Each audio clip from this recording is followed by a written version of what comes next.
ஆதியாகமம் 24வது அதிகாரத்திலேருந்து நம்ம அந்த காரியத்தை தியானிக்கிறோம். எலியேசரோட வாழ்க்கையிலேருந்து ஒரு 9 காரியங்கள் நம்ம வெற்றி பெறணும் அப்படின்னா ஒரு 9 காரியங்கள் எலியேசரோட உதாரணத்திலேருந்து அவருடைய வாழ்க்கையிலேருந்து நம்ம கற்றுக்கொள்ள போகிறோம். ஸோ ஆதியாகமம் 24 வசனத்திலிருந்து நம்ம அதை தியானிக்க ஆரம்பித்தோம். நீ என் தேசத்துக்கும் என் இனத்தார் இடத்திற்கும் போய் என் குமாரனாகிய ஈசாக்குக்கு பெண் கொள்வேன் என்று வானத்துக்கு தேவனும் பூமிக்கு தேவனுமாகிய கர்த்தர் பேரில் எனக்கு ஆணையிட்டு கொடுக்கும்படிக்கு உன் கையை என் தொடையின் கீழ் வை என்றான். ஹல்லேலூயா. கர்த்தர் இந்த வார்த்தைகளை கொண்டு உங்களோடு கூட இடைப்படுவாராக. ஸோ நம்முடைய லைஃபு ஃபோக்கஸ்டு லைஃபாக இருக்கணும் அப்படின்னு சொல்லி தான் அந்த sermon ஆரம்பிச்சு வச்சேன். ஃபோக்கஸ்டு லைஃப் அப்படின்னா கவனம் செலுத்தப்பட்ட ஒரு வாழ்க்கை. ஹல்லேலூயா. நம்மளுடைய வாழ்க்கையில் ஏனோ தானோன்னு நம்ம என்ன பண்ணக்கூடாது, வாழக்கூடாது. நம்முடைய வாழ்க்கைக்குன்னு நோக்கம் இருக்குது. நேற்று பாஸ்டர் ஸ்டீஃபன் கூட அப்படி தான் பேசுனாங்க. ஸோ நோக்கம் இல்லாமல் அவங்க அலைஞ்சிருக்காங்க. ஆனால் கர்த்தர் அந்த நோக்கத்துக்குள்ளே சித்தத்துக்குள்ளே ஆண்டவர் அவர்களை கொண்டு வந்திருக்கிறார். ஹல்லேலூயா. ஸோ அது மாதிரி தான் நம்ம எல்லாருக்கும் ஆண்டவர் நோக்கம் வச்சிருக்கிறாரு. அந்த நோக்கத்தை நோக்கி அந்த இலக்கை நோக்கி தான் நம்ம என்ன பண்ணணும், ஓட வேண்டும். அப்போஸ்தலனாகிய பவுல் சொல்கிறார்ல, பரம அழைப்பின் பந்தய பொருளுக்காக இலக்கை நோக்கி ஓடுகிறேன் அப்படி சொல்கிறார். ஸோ நம்ம எல்லாருக்கும் ஒரு கோல் இருக்குது. அந்த கோலை நோக்கி ஓட கர்த்தர் நம்மளுக்கு கிருபை தருகிறார். அப்படி கோல் இல்லைன்னா நம்மளுடைய லைஃப் வேஸ்ட் ஆகிடும். இந்த பூமியில் வாழ்கிறதே வேஸ்ட் ஆகிடும். ஸோ இலக்கோட ஒரு நோக்கத்தோடு தான் நம்ம எல்லோரும் வாழணும். ஸோ அந்த ஃபோக்கஸ்டு லைஃப் எதுக்கு ஈக்குவலாக இருக்குது அப்படின்னு நான் சொன்னேன். லைட்டுக்கு ஈக்குவல் பண்ணி கம்பேர் பண்ணி சொன்னேன். ஏன் அப்படின்னா லைட்டை லென்ஸ் வச்சு ஃபோக்கஸ் பண்ணுறப்போ, மேக்னிஃபையிங் கிளாஸ் வச்சு ஃபோக்கஸ் பண்ணுறப்போ அந்த லைட்டு ஒரு குறிப்பிட்ட இடத்துல பண்ணும்பொழுது அது பெரிய என்ன பண்ணுது, தீயை உண்டாக்குது, ஃபயரை உண்டாக்குது அப்படின்னு சொல்லி பார்க்குறோம். ஸோ அப்போ அந்த லைட்டை ஒரு குறிப்பிட்ட இடத்துல ஃபோக்கஸ் பண்ணுறப்போ அதுக்கு எஃபெக்ட் எப்படி இருக்குது, பயங்கரமாக இருக்குது. ஒரு தீயை ஒரு பேப்பர் என்ன பண்ணுது, தீ பிடிச்சி எரிஞ்சிருது. அப்புறம் அந்த லைட்டை அப்படி ஃபோக்கஸ் பண்ண லைட்டை என்ன பண்ணலான்னா ஸ்டீல் கட் பண்ணுறதுக்கெலாம் என்ன பண்ணுறாங்க, ஃபோக்கஸ்டு லைட்டை வச்சு என்ன பண்ணுறாங்க, ஸ்டீலெல்லாம் கட் பண்ணுறாங்க. கேன்சரையே அழிக்கக்கூடிய ஒரு சக்தி அந்த ஃபோக்கஸ்டு லைட்டுக்கு என்ன பண்ணுது, இருக்குது. ஸோ அது மாதிரி ஃபோக்கஸ்டு லைஃப்பை நம்ம லீட் பண்ணும்போது நம்முடைய லைஃபு மீனிங்ஃபுல்லாக மாறுது அப்படி சொல்லி அந்த நாட்களில் நம்ம பார்த்தோம். ஃபஸ்ட்டு ஒரு வாரம், போன வாரத்துக்கு முந்தின வாரம் பார்த்தோம். ஸோ நம்ம the more focused your life is the more impact it will have. அப்புறம் the more success you will have in reaching your goals அப்படி சொல்லி பார்த்தோம். நம்முடைய இலக்குகளை அடைவதற்கு, நிறைய வெற்றிகளை குவிப்பதற்கு அந்த ஃபோக்கஸ்டு லைஃப் நம்ம ரொம்ப உதவியாக இருக்கும். ஸோ இந்த உதாரணம் அது ரொம்ப நல்ல ஒரு உதாரணம். ஏன்னா எலியேசர் ஈசாக்குக்கு பொண்ணு பார்க்க போகிறாரு. அது என்ன பண்ணல, சும்மா ஏனோ தானன்ட்டுலாம் போல. ஆபிரகாம் குறிப்பிட்டு என்ன பண்ணுறாரு, ஃபோக்கஸ்டாக சொல்கிறாரு, என் இனத்துக்கு போ அப்படி சொல்கிறாரு, என் தேசத்துக்கு போ அப்படி சொல்கிறாரு. அங்கே போய் என் குமாரனாகிய ஈசாக்குக்கு பெண் கொள் அப்படின்னு ஃபோக்கஸ்டாக சொல்லி அனுப்புகிறாரு. அதே ஃபோக்கஸில் தான் எலியேசர் போகிறார். ஹல்லேலூயா. ஸோ நம்ம எல்லாருக்கும் ஆண்டவர் ஒரு ட்ரீம் கொடுத்துருப்பார், ஒரு கனவு. நம்ம எல்லாருக்கும் ஒரு பர்பஸ் இருக்குது. அந்த பர்பஸை நோக்கி, அந்த நோக்கத்தை நோக்கி என்ன பண்ணணும், நம்ம எல்லாருமே ஓட வேணும். அந்த கனவை நோக்கி ஓடுகிறவர்களாக இருக்கணும். இங்கே எலியேசர் அதை விட்டு அவனுடைய கவனம் சிதறவே இல்லை. ஆபிரகாம் சொன்ன தேசத்துக்கு தான் போகிறாரு. ஆபிரகாம் சொன்ன அந்த இனத்துக்கு தான், அந்த இனத்தில் தான் போய் என்ன பண்ணுறாரு, ஈசாக்குக்கு பெண் கொள்கிறார். ஸோ இதை ஆண்டவர் இந்த கனவை ஆபிரகாமுக்கு கொடுத்தார். ஃபஸ்ட்டே வாக்கு தான், நீ நம்ப பண்ணின உன் வாக்குகளைன்னு சொல்லி நம்ம பாட்டு பாடினோம். ஆண்டவர் ஆபிரகாமுக்கு வாக்கு கொடுக்குறாரு, உன்னை பெரிய ஜாதியாக்குவேன் அப்படி சொல்கிறார். பெரிய ஜாதியாக்குவேன்னு சொல்கிறப்ப ஆபிரகாமுக்கு எத்தனை வயசு, 75 வயசு. அப்போ அவனுக்கு பிள்ளையே கிடையாது, ஆபிரகாமுக்கு பிள்ளையே கிடையாது. ஆனால் பெரிய ஜாதியாக்குவேன் அப்படின்னா எப்படி? ஆனால் எதுவுமே நம்புறதுக்கு எதுவுமே இல்லைனாலும் ஆபிரகாம் இயேசுவை என்ன பண்ணார், யெகோவாகிய தேவனை நம்பினார். ஸோ அது மூலமாக எதுவுமே இல்லை. அதே மாதிரி தான் ரொம்ப நாள் கழித்து 25 வருஷத்துக்கு அப்புறம் ஈசாக்கு பிறகுறாரு. ஈசாக்கு பிறந்ததுக்கப்புறம் ஈசாக்குக்கு அப்புறம் பொண்ணு தேடுறாங்க. அவங்களுக்கும் பிள்ளை கொஞ்சம் லேட்டாக தான் பிறகுது. ஸோ ஸோ அப்படி பிறந்தாலும் ஆனால் ஆண்டவர் கொடுத்த வாக்குத்தத்தம் இவங்க மூலமாக நிறைவேறுது. அல்லேலூயா. ஸோ ஆபிரகாமை தான் ஆண்டவர் ஃபஸ்ட் தெரிந்து கொள்கிறாரு. அப்புறம் ஈசாக்கு, யாக்கோபு, இவங்க தான் நம்மளுக்கு முற்பிதாக்கள். இவங்க மூலமாக தான் இவ்வளோ பெரிய திரள் ஜனம் இந்த உலகத்தில் இருக்கிறது. அல்லேலூயா. ஸோ பெரிய திரள் ஜனமாக அவர்களை கர்த்தர் பெருக செய்திருக்கிறார். சொன்ன வாக்கை கர்த்தர் என்ன பண்ணிட்டாரு? நிறைவேற்றிட்டாரு. ஸோ அப்படி ஆண்டவர் சொன்ன அந்த ஒரு வாக்கு, ஆண்டவர் கொடுத்த அந்த வாக்கு, ஆண்டவர் கொடுத்த அந்த கனவை நிறைவேற்றுவதற்கு அவங்க எவ்வளோ ஃபோக்கஸ்டாக செயல்பட்டாங்க. அல்லேலூயா. ஸோ அதை விட்டு அவங்களுடைய கவனம் என்ன பண்ணல, சிதறலை. அவங்க இனத்துக்கு போய், அவங்க தேசத்துக்கு போய் பெண் கொள்கிற அந்த விஷயம் பார்த்தீங்கன்னா ரொம்ப ஃபோக்கஸ்டாக இருக்குது. ஸோ அதில் இருந்தால் நம்ம நிறைய காரியங்களை கற்றுக்கணும். ஸோ ஃபஸ்ட்டு நம்ம போன வாரத்துக்கு முந்தின வாரம் பார்த்தோம். இதில் ஃபஸ்ட்டு ஸ்டெப்பு என்ன அப்படின்னு சொல்லி பார்த்தோம். ஒரு சக்ஸஸை நோக்கி போயிட்டுருக்கிறீங்க, ஒரு ட்ரீமை நோக்கி போயிட்டுருக்கிறீங்க. அப்படிங்கிறப்போ 9 காரியங்கள் இருக்குது. அதில் முதலாவது காரியம் என்ன செய்யணும்னா, we should determine our present position அப்படின்னு சொன்னேன். அல்லேலூயா. நம்ம எங்கே இருக்கிறோம்? இப்போ 10 பாடம் நீங்கள் படிக்கணும் அப்படின்னா, 10 லெசன் படிக்கணும் அப்படின்னா, நீங்கள் இப்போ எங்கே இருக்கிறீங்க அப்படிங்கிறது ஃபஸ்ட்டு டிட்டர்மின் பண்ணணும்.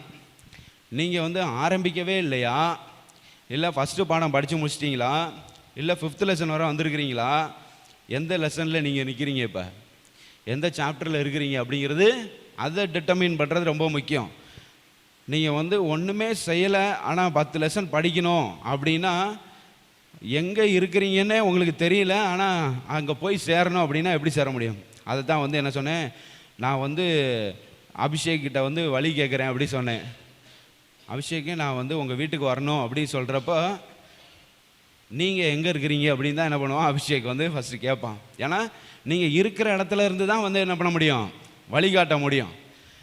நான் எங்கே நிற்கிறேன்னே தெரிலன்னா அப்போ அவனால் ஒன்றுமே சொல்ல முடியாது.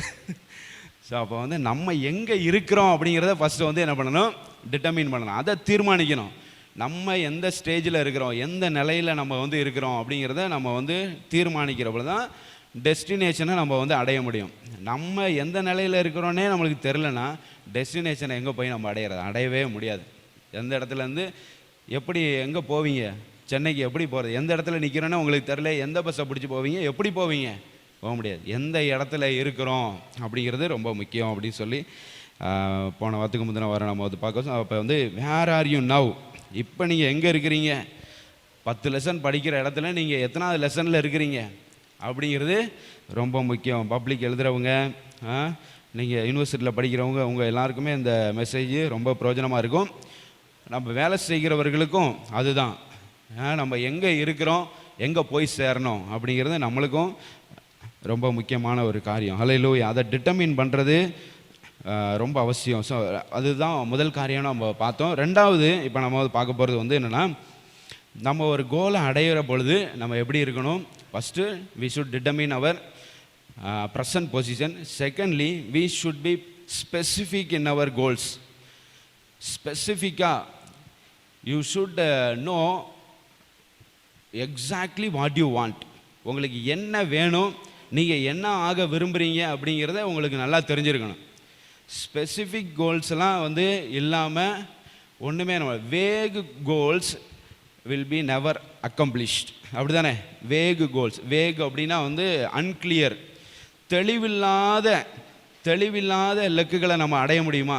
நம்முடைய லெக்கில் ஒரு தெளிவே இல்லை அப்படின்னா அந்த லெக்கை நம்ம என்ன பண்ண முடியாது, அடைய முடியாது. ஸோ நம்முடைய லெக்கில் தெளிவு இருக்கணும். ஸ்பெசிஃபிக்காக என்ன ஆக போகிறீங்க அப்படிங்கிறத உங்களுக்கு என்ன பண்ணணும், தெரிஞ்சிருக்கணும்.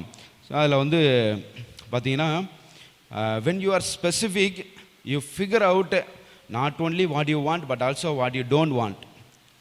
நீங்கள் உங்களுக்கு என்ன வேணுங்கிறது நீங்கள் ஸ்பெசிஃபிக்காக இருந்தால் தான். நீங்கள் இப்போ you want to become a doctor, are you want to become a teacher, want to become an engineer, இல்லை ஃபிசிஷியன், டெர்மட்டாலஜிஸ்ட்டு, நிறையா இருக்குதுல்ல, பல்மனாலஜிஸ்ட் இருக்குது, கார்டியாலஜிஸ்ட் இருக்குது, ஏகப்பட்ட ஆஸ்ட்ரோனட் இருக்குது. என்னென்ன நீங்கள் நிறையா படிப்புகள் இப்போ நிறையா ஃபீல்டு வந்துருச்சு.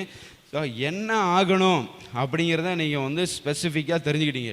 அஸ்ட்ரானட்னா அஸ்ட்ரானட்டு, கார்டியாலஜிஸ்ட்னா கார்டியாலஜிஸ்ட்டு, இல்லை ஃபிசிஷியனாக ஆகுறீங்க, மெடிசின் ஃபீல்டுக்கு போகிறீங்க, இன்ஜினியரிங் ஃபீல்டு போகிறீங்க அப்படின்னா அதில் என்ன ஆக போகிறீங்க அப்படிங்கிறது உங்களுக்கு தெரிஞ்சிச்சு அப்படின்னா எதெல்லாம் நம்ம செய்யணும், எதெல்லாம் நம்ம செய்யக்கூடாதுங்கிறது உங்களுக்கு தெரிஞ்சிடும்.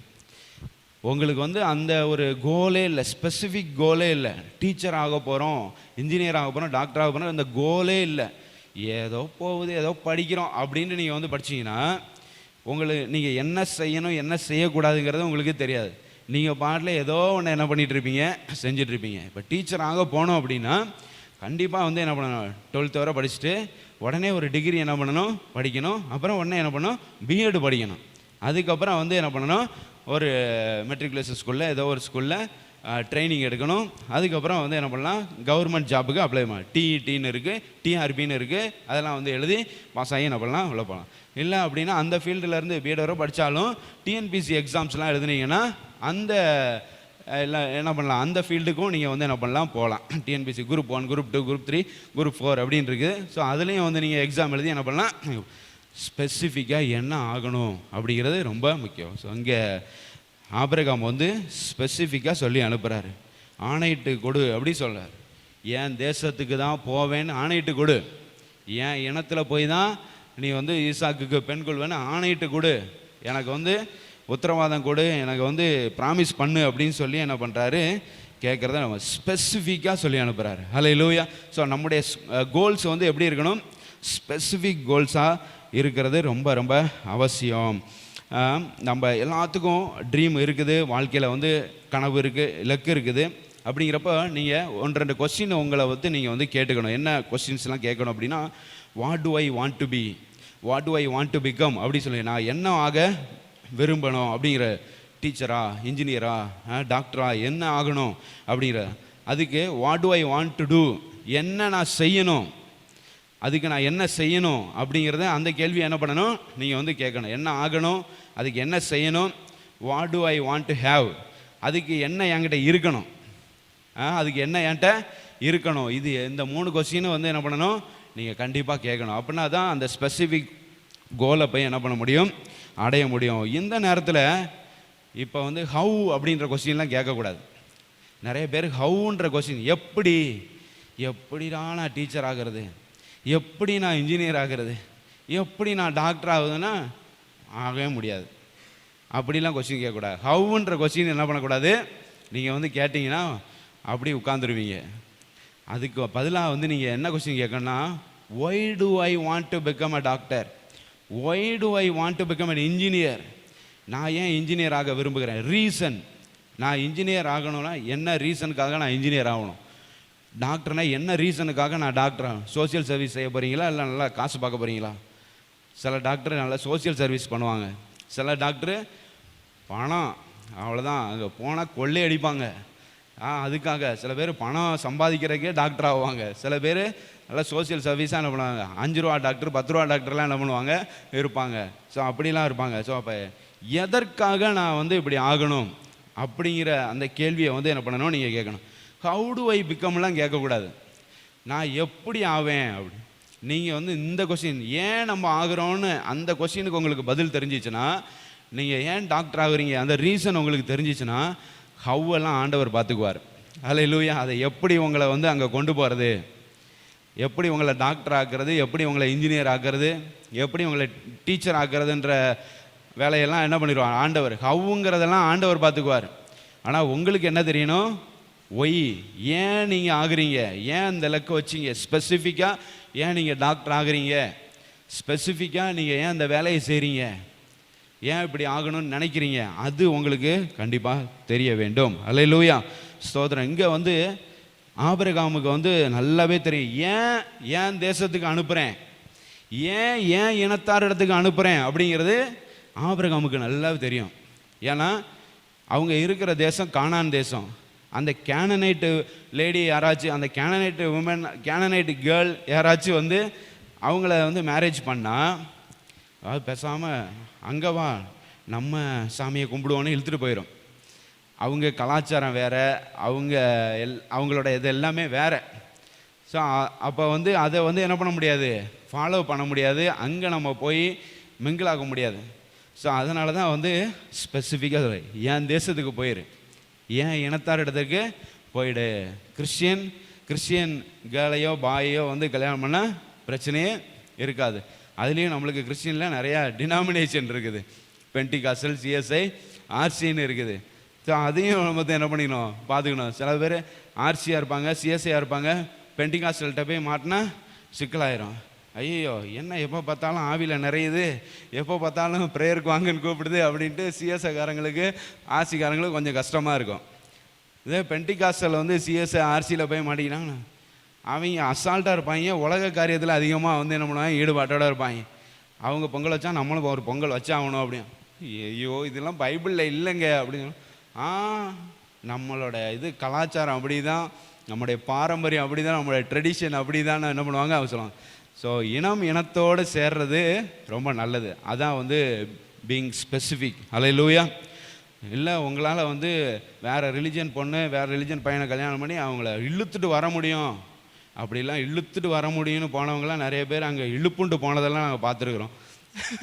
அந்த பக்கம் என்ன பண்ணிட்டாங்க, போயிட்டாங்க. ஸோ அதனால் அதெல்லாம் ரொம்ப கஷ்டம், அந்த ரிஸ்கில் எடுக்க. ரவி பாரத் தெரியல, பாஸ்டர், அவர் சுவிசேஷகர் ரவி பாரத், அவர் மெசேஜ்லாம் அப்பப்போ நான் கேட்பேன். அப்போ வந்து இந்த லவ் இஷ்யூஸ்லாம் அவர் வந்து நிறையா நல்லா டீட்டெயிலாக சொல்லுவார். அவங்க அப்பா அம்மா அப்படி தான் இருந்தாங்களாம்.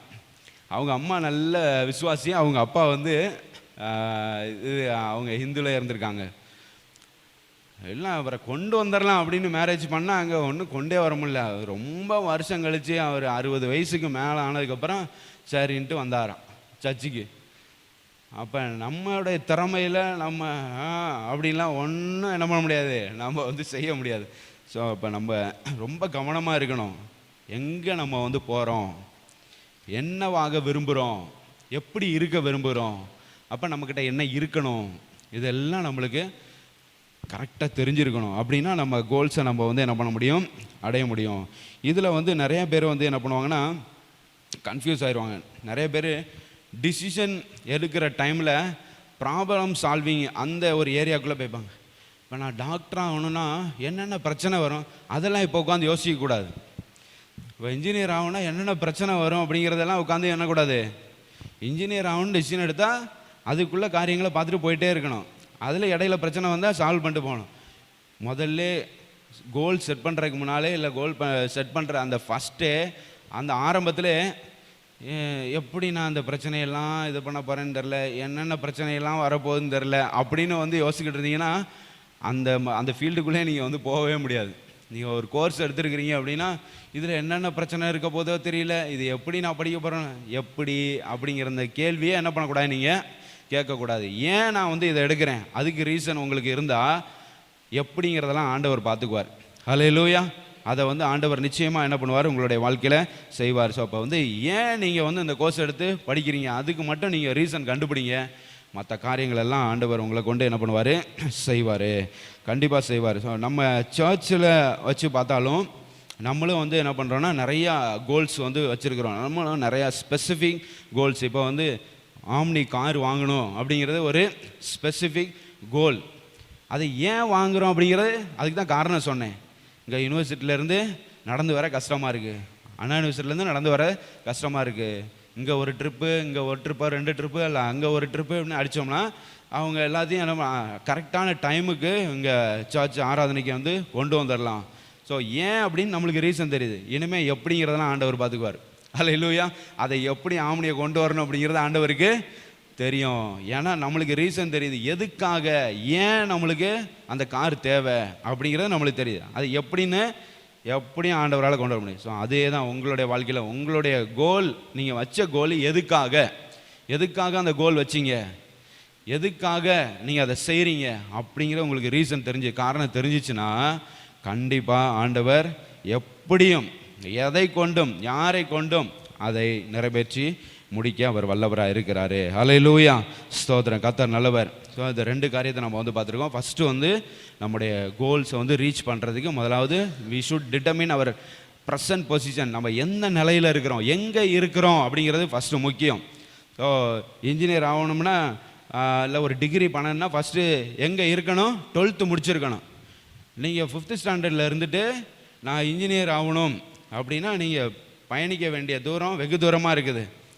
ஸோ 12th முடிச்சதுக்கப்புறம் தான் இன்ஜினியரிங் பற்றி என்ன பண்ணலாம், டாக்டரை பற்றி வேறு எந்த ஃபீல்டுனாலும் 12th முடிச்சதுக்கப்புறம் யோசிக்கணும். நீங்கள் அங்கே உட்காந்து யோசிச்சுன்னா நீங்கள் ட்ராவல் பண்ணி வாங்க, வந்துட்டு அதுக்கப்புறம் வந்து என்ன பண்ணலாம் இது பண்ணலாம். ஸோ அப்போ வந்து எந்த நிலையில் இருக்கிறீங்க, 5th ஸ்டாண்டர்ட் நிலையில் இருந்தீங்கன்னா அங்கேருந்து அடுத்த நிலைக்கு வர்றதுக்கு யோசிச்சு அப்படி வரணும். எந்த நிலையில் இருந்து இருக்கிறீங்க அப்படிங்கிற ஃபஸ்ட்டு முக்கியம். அதான் நம்ம வந்து ஃபஸ்ட் பார்த்தோம். ரெண்டாவது வந்து எக்ஸாக்டாக என்ன நமக்கு வேணும், எக்ஸாக்டாக நம்மளுடைய கோல் என்ன, குறிப்பாக இதுதான் நான் ஆக விரும்புகிறேன், குறிப்பாக நான் இப்படி இருக்க விரும்புகிறேன். அதுக்கு நீங்கள் வந்து அந்த குறிப்பிட்ட ஒரு இலக்கை நீங்கள் வைக்க ஆரம்பிச்சிட்டிங்கன்னா, அதுக்கு காரணம் உங்களுக்கு தெரிஞ்சுன்னா ஆண்டவர் எப்படியும் உங்களை அங்கே கொண்டு போய் சேர்ப்பார். மூன்றாவது காரியம் எலியேசரோட லைஃப்லேருந்து நம்ம வந்து பார்க்க போகிறோம். மூணாவது காரியம் என்னென்னா, we should find promises from God. ஆண்டவரிடத்துலேருந்து வாக்கு தத்தங்களை வந்து என்ன பண்ணணும், கண்டுபிடிக்கணும். ஆண்டவர் ஏதாச்சும் நம்மளுக்கு வாக்கு தத்தங்கள் கொடுத்துருப்பார். அதனால தான் இந்த பாடல் பண்ணீர் நம்ப பண்ணின உந்தன் வாக்குகளை அப்படி சொல்லி பாடணும். ஹல்லேலூயா. வாக்கு தத்தங்கள் அதான் சொன்னேன், பைபிளில் 7000க்கும் மேலே ஆண்டவர் வந்து வாக்கு தத்தங்களை கொடுத்துருக்கிறாரு. ஸோ வாக்கு தத்தங்கள் நிறையா ஃபீல்டை கவர் பண்ணுற வாக்கு தத்தங்கள் இருக்குது. பாதுகாப்பை குறித்ததான வாக்கு தத்தங்கள், நம்மளுக்கு ப்ரொவிஷன், நம்மளுக்கு தேவைகளை சந்திக்கக்கூடிய வாக்கு தத்தங்கள் இருக்குது. அதுக்கப்புறம் வந்து விடுதலை கொடுக்கக்கூடிய வாக்கு தத்தங்கள் இருக்கிறது. அதுக்கப்புறம் வந்து நம்மளை வெற்றிக்கான வாக்கு தத்தங்கள், ஸ்டெபிலிட்டிக்கான வாக்கு தத்தங்கள் இருக்குது. அப்புறம் ஞானத்தை பெறுவதற்கான வாக்கு தத்தங்கள், நம்மளை பலப்படுத்துகிறதுக்கான வாக்கு தத்தங்கள் அப்படின்னு நிறையா ஃபீல்டில் நம்மளுக்கு ஆண்டவர் வந்து எல்லா ஃபீல்டையும் வந்து வாக்குத்தத்தம் கொடுத்துருக்கிறார். அந்த வாக்குத்தத்தங்களெல்லாம் பிடிச்சி நம்ம ஜெபம் பண்ணும்போது நம்முடைய கோல்ஸை நம்ம ஈஸியாக அடைய முடியும். ஹல்லேலூயா. ஸோ லெக்குகளை அடைவதற்கு ஆண்டவர் கொடுத்த வாக்குத்தத்தங்களை பிடிச்சி ஜெபம் பண்ண நம்ம கற்றுக்கொள்ள வேண்டும். இங்கே பாருங்கள், ஆதியாகமம் 24 7வது வசனத்தில், என்னை என் தகப்பனுடைய வீட்டிலும் என் இனத்தார் இருக்கிற தேசத்திலும் இருந்து அழைத்து வந்தவரும் உன் சந்ததிக்கு இந்த தேசத்தை தருவேன் என்று சொல்லி ஆணையிட்டவருமான வானத்துக்கு தேவனாகிய கர்த்தர், நீ அங்கே இருந்து என் குமாரனுக்கு ஒரு பெண்ணை கொண்டு வரும்படிக்கு தம்முடைய தூதனை உனக்கு முன்பாக, அதான் வாக்குதான், தம்முடைய தூதனை உனக்கு முன்பாக அனுப்புவார். இவர் போகக்கூடிய கோல் வந்து இப்போ எலியேசருக்கு நல்லா தெரியும். லெக்கு வந்து என்னது, ஸ்பெசிஃபிக்காக ஆபிரகாமுடைய தேசத்துக்கு போகணும். அங்கேயும் ஆபிரகாமுடைய இனத்துக்கு, ஆபிரகாம் தேசத்துக்கு போனால் அங்கேயும் பல ஜாதிகள் இருக்கலாம். அங்கே குறிப்பாக ஆபிரகாமுடைய இனத்துக்கு என்ன பண்ணணும், போகணும். கிறிஸ்டியன்கிட்ட போகணும். ஸோ அதுதான் வந்து முக்கியம். இங்கே ஜாதி கிடையாது, இங்கே வந்து அந்த ரிலீஜன், அந்த ஸோ நம்ம கிறிஸ்டியன்கிட்ட போகிறது அதுதான். ஸோ அங்கே வந்து போகணும் அப்படிங்கிறது வந்து தெளிவாயிடுச்சு. ஸ்பெசிஃபிக்காக என்ன பண்ணணும் அப்படிங்கிறது தெரியாச்சு. அதுக்கு காரணமும் நம்மளுக்கு தெரியும். ஏன் அப்படின்னா, மற்ற கேனனைட் உமன், அங்கே கானானிய ஸ்திரியை வந்து கல்யாணம் பண்ணால் பிரச்சனை வரும், நம்ம மதம் மாற வேண்டியிருக்கும், அங்கேயும் போக வேண்டியிருக்கும், இங்கேயும் போக வேண்டியிருக்கும், கோயில் மாடு மாதிரி தலையாட்ட வேண்டியிருக்கும், நிறைய பிரச்சனைகள் இருக்கிறது. ஸோ அதனால் வந்து அதெல்லாம் நம்ம வந்து பண்ண முடியாது. ஸோ அதான் ரீசன். இங்கே நம்ம வந்து நம்முடைய இனத்தில் வந்து நம்ம கல்யாணம் பண்ணிட்டா அவங்களும் நம்மளும் ஒன்று தான். ஸோ நம்ம எல்லாம் சேர்ந்து சர்ச்சுக்கு போகலாம், ஆராதிக்கலாம். ஸோ இதுதான் வந்து வாழ்க்கையில் ரொம்ப முக்கியமான ஒரு காரியம். ஸோ நீங்களும் யூனிவர்சிட்டியில் படிக்கிற நீங்கள் எல்லாம் இந்த கல்யாண ஸ்டேஜ் வரும்போது ரொம்ப கவனமாக இருக்கணும். கிறிஸ்டினில் பண்ணுறது ரொம்ப நல்லது, ஓகேவா? நீங்கள் பாட்டில் மாற்றி இது பண்ணிட்டீங்கன்னா நிறையா ப்ராப்ளம்ஸ் வந்து, அதை வந்து அந்த ஒரு கல்ச்சருக்கு வந்து நீங்கள் போகிறது ரொம்ப கஷ்டம், அங்கே மேனேஜ் பண்ணுறது ரொம்ப கஷ்டம். எல்லாம் நம்மளுக்கெல்லாம் அந்த காரியங்கள்லாம், ஒரு சில காரியங்களை நம்மளால் வந்து ஏற்றுக்கொள்ளவே முடியாது, அது மாதிரிலாம் இருக்கும். அதெல்லாம் வந்து லைஃப் ஃபுல்லாக அட்ஜஸ்ட் பண்ணிட்டு இருப்பீங்களா, அதெல்லாம் ரொம்ப கஷ்டம். ஸோ அதனால் அதை ஸ்பெசிஃபிக்காக நீங்கள் வந்து பேரண்ட்ஸுக்கிட்ட என்ன பண்ணணும், சொல்லிடணும். எனக்கு இப்படி தான் நீங்கள் பார்க்கணும் அப்படிங்கிறத வந்து சொல்லிடணும். ஸோ அப்படி தான் இருக்கணும். ஓகே. ஸோ அப்போ வந்து ஆண்டவர் வந்து இந்த ஸ்பெசிஃபிக் கோல்ஸ் எல்லாமே உங்களுக்கு தெரியுது. இப்போ வாக்குத்தத்தம், இந்த கோலை அடைவதற்கு, அல்லேலூயா, இந்த லெக்கை அடைவதற்கு கர்த்தர் என்ன பண்ணுவார், தம்முடைய தூதனை உனக்கு முன்பாக, எப்படி இருக்கும் எலியேசருக்கு, நீ இங்கே போய் ரீச் பண்ணுறதுக்கு, என்னுடைய தேசத்துக்கு போகிறதுக்கு, என்னுடைய இனத்துக்கு நீ போய் சேர்றதுக்கு ஆண்டவர் என்ன பண்ண போகிறாரு, தம்முடைய தூதனை உனக்கு முன்பாக அனுப்புவார்னா அப்போ எவ்வளோ தைரியத்தோட, எவ்வளோ விசுவாசத்தோட, எவ்வளோ நம்பிக்கையோட எலியேசர் போவார். பயங்கர ஒரு விசுவாசம், பயங்கர. இப்படி வாக்குத்தத்தங்கள் பைபிளில் எவ்வளோ இருக்குது. நீங்கள் பலவீனமாக இருக்கிற நேரத்தில், சோர்வாக இருக்கிற நேரத்தில், உடைக்கப்பட்டிருக்கிற நேரத்தில், எல்லா நேரத்துலையும் உங்களுக்கு ஹெல்ப் பண்ணுறதற்கு, அல்லேலூயா, உங்களுக்கு உதவி செய்வதற்கு பைபிளில் 7000க்கும் மேலே வாக்குத்தத்தங்கள் இருக்குது. இந்த வாக்குத்தத்தங்கள்லாம் எதுக்கு ஆண்டவர் கொடுத்துருக்கிறாரு? அதான் நான் ஆராதனை நடத்தும் பிளாங்க் செக்கு. இதில் வாக்குத்தத்தத்தை எழுதி அதை கிளைம் பண்ணிக்க வேண்டியதுதான். அல்லேலூயா. அப்படி கிளைம் பண்ணிட்டீங்கன்னா அந்த வாக்குத்தத்தம், ஆண்டவர் கொடுத்த அந்த வார்த்தை உங்களை பலப்படுத்தும். ஃபாதராக போகிறதற்கு, அந்த கோலை ரீச் பண்ணுறதற்கு உங்களை நிச்சயமாக என்ன பண்ணும்? பலப்படுத்தும். என் கிருபை உனக்கு போதும், பலவீனத்தில் என் பலன் பூரணமாக விளங்கும் அப்படின்னு சொன்னீரே ஆண்டவரே. இப்போ நான் பலவீனமாக இருக்கிறேன், ஆனால் நான் இன்ஜினியர் ஆகணும், இந்த படிப்பை நான் இடையில விட்டுறக்கூடாது, நான் பப்ளிக் எக்ஸாம் எழுதியும் ஆகணும், ஆனால் நான் இப்போ சோர்வாக இருக்கிறேன், பலவீனமாக இருக்கிறேன். வாக்குத்தத்தத்தை பிடிச்சி ஜோமன், என் கிருபை உனக்கு போதுன்னு சொன்னீங்களே, என் பலவீனத்தில் உம்முடைய பலன் பூரணமாக விளங்குன்னு சொன்னீங்களே ஆண்டவரே, என்னை பலப்படுத்துங்க அப்படி சொல்லி. இந்த வார்த்தை எவ்வளோ அருமையான வார்த்தை. கர்த்தர் தம்முடைய தூதனை உனக்கு முன்பாக அனுப்புவார். ஆபிரகாமுடைய தேசத்துக்கு போகிறதுக்கு, ஆபிரகாமுடைய இனத்துக்கு போகிறதுக்கு தூதன் முன்னால் போனால் எப்படி இருக்கும்? அல்லேலூயா. அப்போ எலியேசர் எவ்வளோ தைரியமாக, எவ்வளோ நம்பிக்கையோடு போயிருப்பார். அதான் எலியேசரோட சக்ஸஸுக்கு காரணம். இப்போல்லாம் தூதன்லாம் தேவையில்ல, ஆண்டவரே நான் உன்னோடு இருப்பேன்னு சொல்கிறாரு. அல்லேலூயா. பயப்படாதே, நான் உன்னுடனே இருக்கிறேன். ஏசாயால 41:10, ஏசாயா 41:10, பயப்படாதே நான் உன்னோடு இருக்கிறேன். அப்புறம் மத்தேயு 28:20, உலகத்தின் முடிவு பிறந்து சகல நாட்களிலும் உங்களோடு கூட இருக்கிறேன் அப்படி சொல்கிறாரு. அல்லேலூயா. ஸோ நிறைய இடங்களில் நான் உன்னோடு இருக்கிறேன், நான் உன்னோடு இருக்கிறேன். நேற்று நியாயாதிபதிகள் 6வது அதிகாரத்தில் பராக்கிரமசாலியே நீ என்ன பண்ண, எழுந்து புறப்பட்டு போ, உன்னை அனுப்புகிறவர் நான் அல்லவா அப்படி சொல்கிறாரு. கிதியோனை அனுப்புகிறவர் நான் அல்லவா, நான் உன் கூட இருக்கிறேன்ப்பா, நீ என்ன பண்ணு, போ, நான் பார்த்துக்கிறேன் எல்லாம். நீ எப்படின்லாம் கேட்காத, அந்த கேள்வியே கேட்காத. எப்படி ஆண்டவரே, மீதியானியர்கள் எவ்வளோ, அது அந்த வசனங்களில் நேற்று அதை வாசித்தோம். அவங்க எப்படி இருப்பாங்களாம் மீதியானியர்கள்லாம், அந்த வெட்டுக்கிளிகளை போல் எல்லாம் பயிர் எல்லாத்தையும் அறுவடை செஞ்சுட்டு ஓடிடுவாங்களாம். வெட்டுக்கிளிகள் எண்ண முடியுமா? நம்ம ஒரு குரூப்பு வெட்டுக்கிளி வருது, அது எத்தனைன்னு எண்ண முடியுமா? அது மாதிரி எண்ண முடியாத மீதியானியர்கள் என்ன பண்ணிடுவாங்களாம், விளைஞ்சிருக்க கோதுமைகள் எல்லாத்தையும், நியாயாதிபதிகள் 6ஆம் அதிகாரத்தில் படித்து பார்த்தீங்கன்னா தெரியும், அப்படி எல்லாத்தையும் அறுவடை செஞ்சுட்டு போயிடுவாங்களாம். ஸோ இவங்க கண்ணுக்கெல்லாம் தெரியாமல் கிதியோன் உட்காந்து என்ன பண்ணுறாரு, அறுவடை செய்கிறாரு. அறுவடை செய்கிறப்ப தான் ஆண்டவர் அவரை பலப்படுத்துகிறார். பராக்கிரமசாலியே கர்த்தர் உன்னோடு இருக்கிறார், உனக்கு இருக்கிற இந்த பலத்தோடு போ அப்படி சொல்கிறார். உனக்கு இருக்கிற அந்த பலத்தோடு போனால் நான் உன் கூட இருக்கிறேன், கர்த்தர் உன்னோடு கூட இருக்கிறார். ஸோ நம்ம கூட, நம்மளுக்கு நிறைய நேரம் என்ன தெரியுமா, ஆண்டவரெலாம் என் கூட இருக்கிறாரா என்னன்னே தெரில, அந்த மாதிரி ஒரு சந்தேகம் நிறைய பேருக்கு வந்துடும். ஆண்டவர் என் கூட இருக்கிறாரா இல்லையா அப்படி நம்மளுக்கு தான் அந்த சந்தேகம். ஆனால் ஆண்டவர் எப்போவும் நம்ம கூட தான் இருக்கிறாரு. ஏன்னா நான் உன்னை விட்டு விலகுவதும் இல்லை, உன்னை கைவிடுவதும் இல்லைன்னு ஆண்டவர் சொல்லியிருக்கிறாரு. நீங்கள் கர்த்தருடைய பிள்ளைங்க, உங்கள் கூட தான் கண்டிப்பாக இருவேன். உங்களுக்கு தான் சில நேரம் இந்த குழப்பம் வந்துடும், உண்மையிலே இருக்கிறாரா அப்படின்ன மாதிரி. எப்போவும் உங்களோட தான் இருக்கிறாரு. அல்லேலூயா.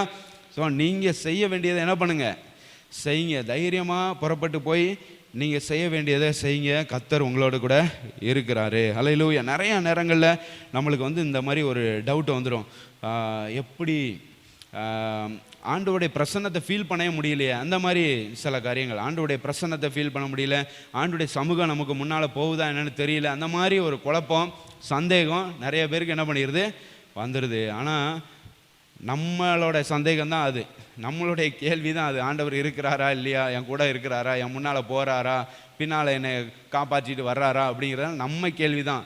ஆனால் ஆண்டவருக்கு அந்த கேள்வி, அந்த சந்தேகம் எதுவுமே கிடையாது. ஆண்டவர் எப்பொழுதும் நம்மோடு கூட தான் இருக்கிறாரு. ஸோ அதனால் உங்களுடைய கோல், நீங்கள் வைத்த அந்த இலக்கை அடைவதற்கு கர்த்தர் உங்களோடு கூட இருக்கிறார்.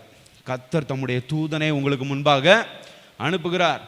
இன்ஜினியர் ஆகுங்க, டாக்டர் ஆகுங்க, ஃபிசிஷியன் ஆகுங்க, கார்டியாலஜிஸ்ட் ஆகுங்க, பல்மனாலஜிஸ்ட் ஆகுங்க, ஆஸ்ட்ரானட் ஆகுங்க. அல்லேலூயா. உங்களுக்கு என்ன விருப்பமோ, ஸ்காலர்ஸ் இருக்கிறாங்க, ஸ்காலர்ஸ் ஆகுங்க. அல்லேலூயா. கர்த்தர் உங்களோடு கூட இருக்கிறார். கர்த்தர் தம்முடைய தூதனை உங்களுக்கு முன்பாக அனுப்புகிறார். இப்போ புதிய ஏற்பாட்டில் தூதன் இல்லை, கர்த்தரே இருக்கிறார். உங்களோடு கூட கர்த்தரே இருக்கிறார். நீங்கள் செய்ய வேண்டியதெல்லாம் நீங்கள் செய்கிறதுக்குள்ள காரணம் மட்டும் உங்களுக்கு தெரியும். ஏன் அதை செய்கிறீங்க? அது மூலமாக நீங்கள் ஒரு டாக்டர் ஆகினீங்கன்னா அந்த டாக்டர் ஆகின பிறகு, இல்லை ஒரு ஸ்காலர் ஆனீங்கன்னா ஸ்காலர் ஆன பிறகு உங்கள் மூலமாக கர்த்தருடைய நாமம் மகிமைப்படுமா? அதுதான் நீங்கள் பார்க்கணும். அல்லேலூயா.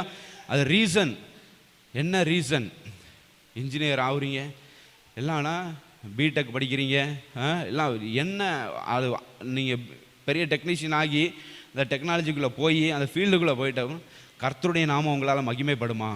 அல்லேலூயா. உங்கள் மூலமாக கர்த்தருடைய நாமம் மகிமைப்படுதுன்னு தெரிஞ்சால் ஆண்டவர் நிச்சயமாக உங்களை அந்த ஃபீல்டில் பெரிய ஆளாக்குவார். அந்த கோர்ஸை கண்டிப்பாக கம்ப்ளீட் பண்ண கர்த்தர் உதவி செய்வார். அல்லேலூயா. கர்த்தர் உங்களோட கூட. ஸோ இந்த நம்பிக்கையோட எலியேசர் எப்படி, நம்மளுக்கே ஆச்சரியமாக இருக்குல்ல, எலியேசர் எப்படி போய் ரெபேக்காவை சூஸ் பண்ணார், எப்படி அந்த தேசத்துக்கு போனார், எப்படி இவ்வளோ ஒரு வேலைக்காரன் தான், ஆஃப்டர் ஆல் ஒரு வேலைக்காரன் எலியேசர், அவனுக்கு எப்படி இவ்வளோ ஞானம், அவன் எப்படி இப்படி தன்னுடைய எஜமானுக்கு ஒரு பெண்ணை எப்படி செலக்ட் பண்ண முடிஞ்சுது அப்படின்னா, போகிறதுக்கு முன்னாலே ஒரு மிகப்பெரிய தைரியமான ஒரு வாக்குத்தத்தம், அல்லேலூயா, தைரியத்தை கொடுக்குற, ஒரு விசுவாசத்தை வர்த்திக்க பண்ணுகிற, நம்பிக்கையை பெருக பண்ணுகிற ஒரு வாக்குத்தத்தத்தோடு போகிறான். கர்த்தர் என் முன்னால் போயிட்டுருக்கிறாரு. அல்லேலூயா. கர்த்தருடைய தூதன் எனக்கு முன்னால் போயிட்டுருக்காரு. அப்படின்னா நம்முடைய காரியமெல்லாம் நிச்சயமாக வெற்றியாக தான் முடியும். அதனால தான் இந்த காரியம் கர்த்தரால் வந்தது. கண்டிப்பாக இதெல்லாம் கர்த்தர், ஏன்னா போகிறதுக்கு முன்னாலே கர்த்தர் என் கூட முன்னால் போயிட்டுருக்கிறாரு. ஸோ அந்த காரியம் எப்படி வந்துச்சு? அங்கே தான் நம்ம எப்படி வந்துச்சுன்னு பார்க்குறோம். கர்த்தரால் வந்தது. அதுக்கு முன்னால் ஏன் அங்கே போகிறோம் அப்படிங்கிற ரீசனை பார்த்தா நம்ம போயிட்டு இருந்தோம். எப்படி வந்தது? கர்த்தரால் வந்தது. அல்லேலூயா. ஸோ ஏன் நீங்கள் இந்த ஃபீல்டை எடுத்தீங்க? ஏன் நீங்கள் ஸ்காலர் ஆக போகிறீங்க? ஏன் நீங்கள் இன்ஜினியர் ஆக போகிறீங்க? அந்த காரணத்தை கண்டுபிடிங்க. எப்படியும் கர்த்தர் உங்களை அந்த கோலுக்கு நேராக, அந்த லெக்குக்கு நேராக வழி நடத்துவார். ஜெபம் பண்ணலாமா? ஸ்தோத்திரம் ஆண்டவரே. அடுத்த இன்னும் 6 காரியங்கள் இருக்குது. அடுத்தடுத்த வாரங்களில் நம்ம பார்க்க போகிறோம். ஹல்லேலூயா. ஸ்தோத்திர. கர்த்தர் நல்லவர். கர்த்தாவே. ஸோ நம்முடைய தேவன் பெரிய தேவன். ஹல்லேலூயா. we have our God is very big God. ஹல்லேலூயா. பெரிய தேவன். எல்லா தேவர்களும் அவருக்கு முன்பாக நடுங்குவாங்க. ஸோ அப்படிப்பட்ட தெய்வம் நம்முடைய தெய்வம். இந்த வானத்தையும் பூமியை உண்டாக்கினவர், மிகப்பெரியவர், சர்வ வல்லமையுள்ள தேவன், அல்மைட்டி காட், எல்ஷடாய். ஹல்லேலூயா. எல்ஷடாய் தெய்வத்தை நம்ம வழிபடுகிறோம். ஸோ அதனால் நம்முடைய கோல்ஸ் எல்லாம் ரொம்ப சின்னதாலாம் இருக்கக்கூடாது. Hallelujah. Set goals bigger. Hallelujah. பெருசாக உங்களுடைய எல்லைகளை பெருசாக்குங்க, உங்களுடைய லக்குகளை பெருசாக்குங்க. கர்த்தர் உங்களோடு கூட இருக்கிறார். அதையெல்லாம் அடைவதற்கு, உங்கள் லக்குகளை அடைவதற்கு, கனவு நிஜமாகிறதற்கு எல்லாவற்றிற்கும் கர்த்தர் உங்களோட கூட இருக்கிறார். நிச்சயமாக எப்படியும் உங்களை நடத்துவார். அந்த கோலை ரீச் பண்ணுவதற்கு கர்த்தர் உங்களுக்கு உதவி செய்வார். கர்த்தர் உங்களை பலப்படுத்துவார். தேவையான கிருபைகள், பலன் எல்லாவற்றையும் கர்த்தர் உங்களுக்கு நிச்சயமாக தருவார். இந்த வாக்குத்தத்தங்களை பிடிச்சு ஜெபம் பண்ணுறதை மட்டும் விட்டுறாதீங்க. ஹல்லேலூயா. ஆண்டவரே, இப்படி இருக்கிறேன், இந்த பொசிஷனில் இருக்கிறேன், ஆனால் உங்களுடைய வசனம் இப்படி சொல்லுது. ஹல்லேலூயா. இந்த வசனத்தின்படி என்னை நடத்துங்க. ஹல்லேலூயா. இந்த வசனத்தை பிடிச்சிட்டு நான் போகிறேன் ஆண்டவரே அப்படி சொல்லி ஜெபம் பண்ணிவிட்டு நீங்கள் போங்க. ஹல்லேலூயா. ஸ்தோத்திரம். நீங்கள் முன்னேறி போங்க. கர்த்தர் உங்களோடு கூட இருப்பார். ஹல்லேலூயா. உமக்கு நன்றி ராஜா, நன்றி ராஜா, நன்றி ராஜா. நன்றியோடு துதிக்கிறோம். என்னை நடத்திடும் தேவன் என்னோடு இருக்க பயமே எனக்கு இல்லையே அப்படிங்கிற பாடலை பாடி ஹல்லேலூயா. ஸ்தோத்திரம். என்னை நடத்திடும் தேவன் என்னோடு இருக்க பயமே எனக்கில்லையே, நான் நம்பிடும் தேவன் என் குறுகமாயிருப்பதால். என்னை நடத்திடும் தேவன் என்னோடு இருக்க பயமே எனக்கில்லையே, நான் நம்பிடும் தேவன் என் குறுகமாயிருப்பதால் கலக்கமே எனக்கில்லையே. ஓஹோ, பயமில்லை, பயமில்லை, நம் சார்பில் கர்த்தர் உண்டு. பயமில்லையே. ஓ பயமில்லை, பயமில்லை, பயமில்லையே, நமக்காக யுத்தம் செய்வார். பயமில்லையே. ஓ பயமில்லை, பயமில்லை, பயமில்லையே, நம் சார்பில் கர்த்தர் உண்டு. பயமில்லையே.